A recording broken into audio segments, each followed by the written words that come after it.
Sanki bu çok kuvvetli bir iddiaymış da bak hoca işte 10-15 dakikadır izah etmeye çalışıyor gibi düşünülüyor. Tanrı hakkında herhangi bir hüküm veremeyiz diyen insanlar şunu söylemek istiyorlar. Tuvalet terliği Tanrı olabilir. Bismillah velhamdülillah ve salatu ve selamu ala Resulillah. Bugün agnostisizmin Tanrı'nın tanımı yoktur, o halde varlığına ya da yokluğuna hüküm verilemez iddiasını ele alacağız. Tabii derse başlamadan önce şunu ifade etmek önemli. İslam'a yönetilen eleştiriler var. Bir Müslümanın dinden çıkmasına neden olan şeyler ve bir gayrimüslimin dine girmesine engel olan meseleleri cevaplandırmak zorundayız. Bu bize bir farz-ı kifaye oluyor ümmeti Muhammed'e. Dolayısıyla tabii bir işte çalışan kardeşlerimiz buna vakit ayırıp da bu sorulara cevap vermesi pek mümkün değil. Dolayısıyla bu bizim gibi insanlara düşüyor diyebiliriz. Bunu niye söyledim? Bazen ya hocam bunlarla niye uğraşıyorsun? Yani bize Allah anlat, peygamber anlat, namazdan bahset denebiliyor. Yani dersin muhatabı kim? Bu önemli.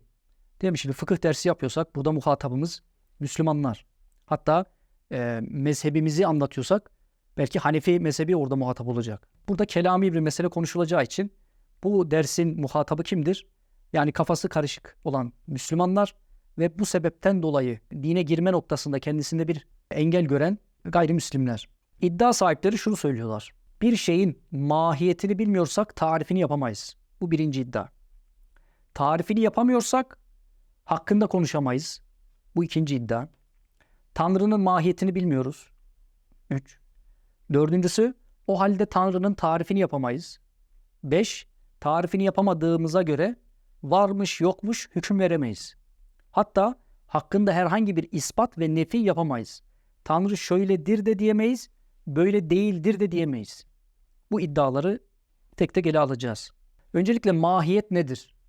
Mahiyet dediğimiz zaman, bir şeyin mahiyeti dediğimiz zaman kastettiğimiz şey şu. O şey yapan şeyler. Mesela Arapça bir kelime, Arapça bir terkip. Mahiye, yani bu nedir manasına geliyor. Ya da şuradan türetilmiş. Mesela kemmiyet, keyf, keyfiyet, maiyet. Yani ne olmaklılık, bir şeyin ne olmaklılığı diye belki tercüme edebileceğimiz bir şey. Mesela kalemi ele alsak, kalemin mahiyeti nedir diye sorsam. Mesela ne diyebiliriz? Kalemi kalem yapan şey nedir? Yazmak olabilir mi hocam? Evet, yazmak desek. Mesela şu kalemin ucunu çıkarsam, artık yazamıyor bir hale gelse, biz buna kalem demez miyiz? Yine kalem deriz. Peki burada mecaz mı kastederiz? Kalem değil artık ama biz kalem diyoruz mu? Yoksa yani şöyle mi diyelim? Kalemin potansiyel olarak yazması, yazabiliyor olması mıdır mahiyeti? Sanki böyle desek daha güzel olur. Yani kalemin bil fiil yazması değil, bil kuvve yazabiliyor olması. Değil mi? Mesela kalem gibi yapılmış bir nesne düşünün. Mesela ben senden kalem istiyorum. Sen bu nesneyi getirsen bana. Yazma potansiyeli bile yok. Tamamen süs. Ben sana kızarım. Bana kalem getir dedim sana. Sen bana süs getirdin derim yani. Ama mesela yazmayan bir kalem getirsen böyle yazmaya çalışırım ve derim ki bu kalem yazmıyor. Demek ki yazmaması kalemi kalem olmaktan çıkartmıyor. Ama yazabiliyor potansiyeli olması lazım. Tabii bunlar tartışmalı şeyler. Yani bir adam diyebilir ki hayır, kalemin mahiyetinde böyle bir şey yoktur diyebilir. Konumuz bu değil. Peki şunu soralım. Allah Teala'nın mahiyetini bu şekilde böyle bir tefekkürle bir yere bir sonuca varabilir miyiz? Mesela Allah Teala'nın mahiyeti nedir desem, sen bir şey söylesen, sen bir şey söylesen bu konuda bir yere varabilir miyiz? İttifakla varamayız. Allah Teala'nın mahiyetini bilemeyiz. Tabii mahiyet derken, mahiyet mantıkta mesela insanın mahiyeti nedir? Hayvanun natikun. Baktığımız zaman bu cins ve fasıldan oluşuyor. Dolayısıyla mantık ıstılahındaki mahiyet Allah Teala için düşünülemez. Ama biz Allah Teala'nın mahiyeti derken ne kastediyoruz? Hakikatini kastediyoruz. İmam-ı Gazali Rahimahullah'a nispet edilen bir söz var. Tabii teyit etmedim bunu nerede söylediğini. Biraz araştırırsa bulunabilir. Bir şey varsa hakikati vardır ifadesini kullanıyor. Dolayısıyla Allah Teala'nın da var olduğunu biliyoruz. Dolayısıyla hakikati vardır. Allah Teala'nın mahiyetini aklen idrak edemeyeceğimizin delilleri nedir mesela? Bunun akli delilleri var. Mesela Allah Teala sonsuzdur. Sonlu bir şey Allah'ı idrak edemez. Bunu diyebiliriz. Peki nakli deliller var mı? Bu konuda şöyle bir hadis-i şerif var. İbn Abbas radıyallahu anh'tan rivayet. Kâle Amir, Amir isimli zat Efendimiz'e soruyor. İlâ mâ ted'ûnâ ya Muhammed. Bizi neye davet ediyorsun ya Muhammed sallallahu aleyhi ve sellem? Kâle Efendimiz şöyle biliyor. İlallahi, Allah'a davet ediyorum. Allah Teala'ya sizi çağırıyorum. Kâle o adam diyor ki sıfhu lena. Bize Allah'ı anlat. Emin zehebin huve. O altından mıdır? Emin fiddatin, gümüşten midir? Emin hadidin, demirden midir? Emin haşbetin, odundan mıdır, keresteden yani tahta mıdır? Fenezelet hâzihi sura ve bu sure indirildi ifadesi kuruluyor. Yani İhlas suresi. Allah Teala nasıl cevap veriyor bu soruya?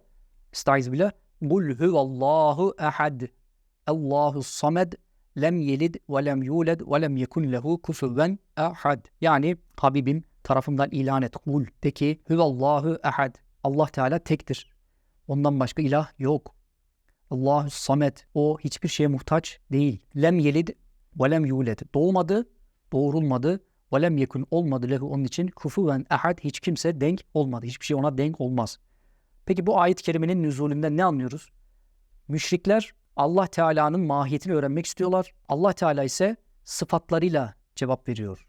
Demek ki mahiyetini anlayamayacağımız, belki buradan böyle bir sonuç çıkarılabilir. Yine Hadid suresinde huvel evvelu vel ahiru vel zahiru vel batin ifadesi var ayet-i kerimede. Yani o zahirdir. Peki Allah Teala neyle zahir? Eserleriyle zahir.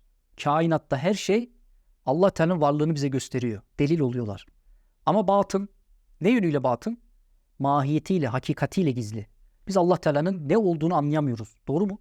Mesela Tefsir-i Beydavi'de güzel bir ifade var. El-zahiru yani vücuduhu. Varlığı zahir. Likethreti delailihi. Ona delalet eden şeyler çok fazla çünkü. Vel batinu. Allah Teala batındır. Yani hakikatu zatihi. Allah Teala zatının hakikati batındır. Fela tektenihuha el-uqul. Akıl onu idrak edemez. Yine hadis-i şerifte Efendimiz sallallahu aleyhi ve sellem ne buyuruyor? Tefekkeru fi alâillahi ve la tefekkeru fi zâtillah. Allah'ın nimetlerini tefekkür edin fakat zatını tefekkür etmeyin. Taberani'de zikrediliyor bu hadis-i şerif. Yine Ebu Bekir Sıddık'a nispet edilen bir söz var. El aczu an derkil idraki idrakun. Yani Allah Teala'yı idrak edebilmekten acziyet idraktır. Biz Allah'ı bilemeyiz. Allah Teala anlayamayız zatını, hakikatini. İşte bu idraktır. Sen güzel bir şey bildin. Bilebileceğimiz tek şey bu. Yine bizim sohbetlerde falan çok kullanılır. Kullu ma hadara bi balik fallahu hilâfi zâlik veya verâ'u zâlik veya hâlikuhâ. Yani aklına ne gelirse o Allah değil. Değil mi? Biraz düşünelim. Aklımıza ne gelirse işte o Allah Teala değil. Fahru Razi'nin Tefsir-i Razi'de güzel bir ifadesi var. Orayı da hızlıca okuyayım. Enne mahiyetehu Allah Teala'nın mahiyeti gayru ma'kuletin lil beşer elbette. Yani asla elbette yani insanın aklının idrak edebileceği bir şey değil. Allah Teala'nın mahiyeti idrak edilebilen, akledilen bir şey değil. Ve yedullu aleyhi ennel insan. Buna şu delalet eder ki insan la yetesevvaru mahiyete şey bir şeyin mahiyetini tasavvur edemez. İlla izâ edrakehu idrak ederse ancak yapabilir. Nasıl idrak edecek? Bin nefsihi kendisi idrak edecek. Ala sebilil vicdan. Vicdanında onu bulmasıyla. Ne gibi? Kel elemi, acı ve lezzeti ve gayrihima. İşte acı, lezzet duymak ve bunun gibi vicdanlar, iç buluşlarla bir şeyi idrak edebilirse. Ya da ev edrakehu bi hissihi ya da hissiyle onu idrak eder. Ne gibi? Kel elvani ve du'umi ve sairil mahsusat. Yani gözümüzle gördüğümüz, elle dokunduğumuz, kulağımızla duyduğumuz şeyler gibi. Bunların mahiyetini bilebiliriz. Fakat ma la yekunu kezalik. Peki böyle olmayan bir şey. Fe yeteazzeru alel insani en yetasavvera mahiyetehu elbette. Peki böyle olmayan bir şeyi insanın aklen anlaması elbette mümkün değildir, tasavvur edemez. Ve hüviyetuhul maksusatu celle celaluhu Allah Teala'nın o kendine has olan hüviyeti, hakikati leyset kezalik yani böyle hissedilen bir şey değildir. Vicdanla bulunabilen bir şey değildir. Fela tekunu ma'kuleten lil beşer. O halde insanın bunu akletmesi mümkün değil. Yani bu noktada İslam alemi açısından bir hilaf söz konusu değil diyebiliriz. Tarif nedir? Tarif derken ne kastediyoruz? Hani iddiaları tek tek ele alıyoruz ya. Önce mahiyet nedir dedik. Sonra Allah Teala'nın mahiyeti nedir konuştuk. Şimdi tarif nedir konuşalım. Tarif bir şeyi, bir kavramı ifade eden söz diyebiliriz. Tarif nasıl olur? Mantık ilminde klasik bildiğimiz ya hadli olur ya resimli olur. Bunlardan her biri ya tamdır ya da nakıstır. Haddi tam, haddi nakıs, resmi tam, resmi nakıs. Haddi tam nasıl yapılır? Tabii çok fazla teferruata girmek de istemiyorum. Haddi tam nasıl yapılır? Cinsi karip, faslı kariple yapılır. Haddi nakıs, cinsi ba'id, faslı kariple yapılır. Mesela insanı ele alalım. İnsanı tarif ediyoruz. İnsan nedir? Mel insan. İnsan nedir? Hayvanun natikun. Konuşan canlıdır. Bu tarif yapıyoruz. Şimdi burada yaptığımız tarif nedir? Haddi tam. Niye? Çünkü insanın cinsi karibi yani kendisini kuşatan külli, en yakın külli nedir? Hayvanlıktır. Peki bütün hayvanlardan yani tıpkı kendisi gibi hayvan olan diğer şeylerden insanı ayıran özellik nedir? Natık olması. Mesela at da hayvandır, eşek de hayvandır. Ama bunlardan insanı ayıran şey nedir? Natık olması, konuşabiliyor olması. Tabii konuşmaktan kastımız düşünerek konuşmak. Yoksa papağan da konuşuyor denilebilir. Onun konuşması idrakla olan bir konuşma değil. Düşünceyle olan bir konuşma değil. Evet. Haddi tamı öğrendik. Haddi nakıs nasıl yaparız mesela insanın tarifini? Haddi nakıs nasıl yapılacaktı? Cinsi ba'id, faslı karib. Şöyle tanımlayabiliriz yani. Konuşan cisim. Mesela biri sana diyor ki insan nedir? Sen diyorsun ki konuşan bir cisimdir. Bu biraz daha nakıs bir tarif oluyor. Çünkü cisim deyince biraz daha uzak. Cinsi ba'id, uzak bir cins. Burayı da anladık. Resmi tam nedir? Resmi tamda yine cinsi karip var. Fakat hassalar var. Artık faslı garip söz konusu değil. Mesela gülen hayvan. Hayvanun vahikun dediğimiz zaman. Mesela gülen hayvan deyince tabi burada yine gülmek, aklederek gülmeyi kastediyoruz. Bunu tarif ettiğimiz zaman da yine bir nakıslık geliyor. Yani had gibi değil. Resim hadden biraz daha zayıf bir tarif. Gülen canlı deyince aklına direkt insan geliyor mu mesela? Biraz daha zor değil mi? Allah Teala'nın cinsi ve faslı söz konusu değil. O zaman haddi tamı yapamıyoruz. Haddi nakıs yapamıyoruz. Resmi tam yapamıyoruz. Peki resmi nakıs yoluyla Allah Teala tarif edilebilir mi? Edilebilir. Çünkü resmi nakısta tamamen vasıflarla yapılan bir tarif var. Özelliklerini sıralıyoruz, sıfatlarını sıralıyoruz. Sıfatlarla beraber bir tarif yapıyoruz. Mesela Allah Teala şöyle tarif edebiliriz. Her şeyi gören, her şeyi işiten, her şeye gücü yeten. Bak Allah Teala tarif ettim, değil mi? Mesela sen ne konuştuğumu bilmiyorsun. Ben sana diyorum ki her şeye gücü yeten, her şeyi bilen, her şeyi duyan. Ne dediğimi anladın mı? Kimden bahsediyorum? Allah Teala'dan. Demek ki bir tarif yapmış oldum aslında. Öyle değil mi? Mesela şöyle bir cümle kurdum. Ben rüyamda bir şey gördüm. Ne gördün? İşte her şeyi gören, her şeyi bilen, her şeyi işiten. Sen Allah'ı görmüşsün dersin. Bak tarif etmiş oldum demek ki sana. Tabi Allah Teala rüyada görülebilir görülmez ayrı bir konu. Yani önce tarifin ne olduğunu öğrendik. Allah Teala'nın resmi nakıs yoluyla ki muteber bir tarif yöntemidir.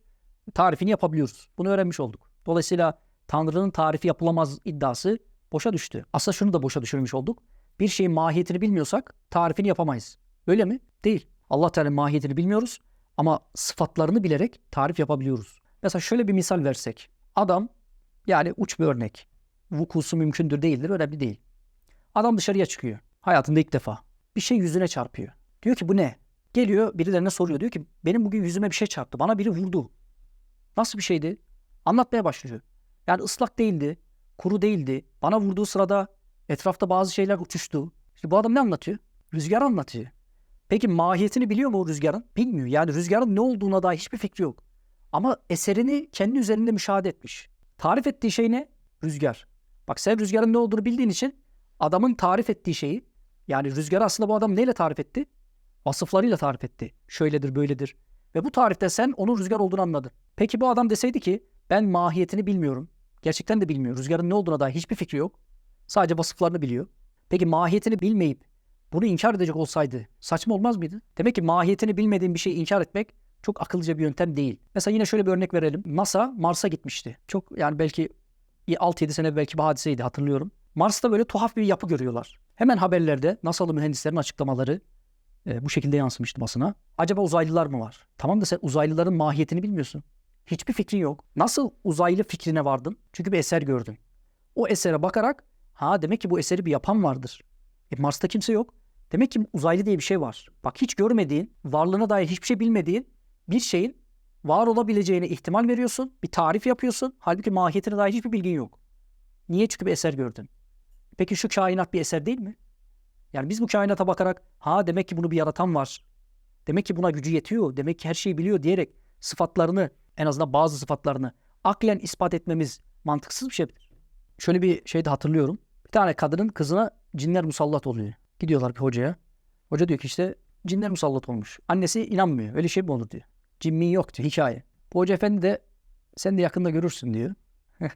Şimdi bu kadın evde bazı eşyaların yerini değişmiş buluyor. Yani 1, 2, 3 artık o kadar şüpheleniyor ki bir gün bir odaya işte bisküvi şeyini koymuş, kapıyı kilitlemiş. Demiş ki anahtarı da kendisinde.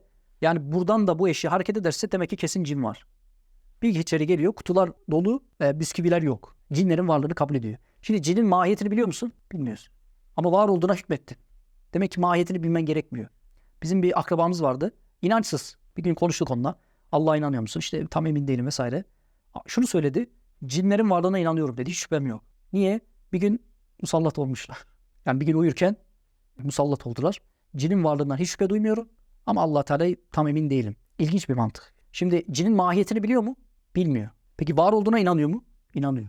Niye? Çünkü bir eserini müşahede etmiş. Kendisiyle bir iletişim kurabilmiş. Mesela şu örnek de verilebilir. Mısır piramitleri nasıl yapıldı? Şu an çok bilinmiyor. Diyorlar ki yani insan bunu nasıl yapabilir?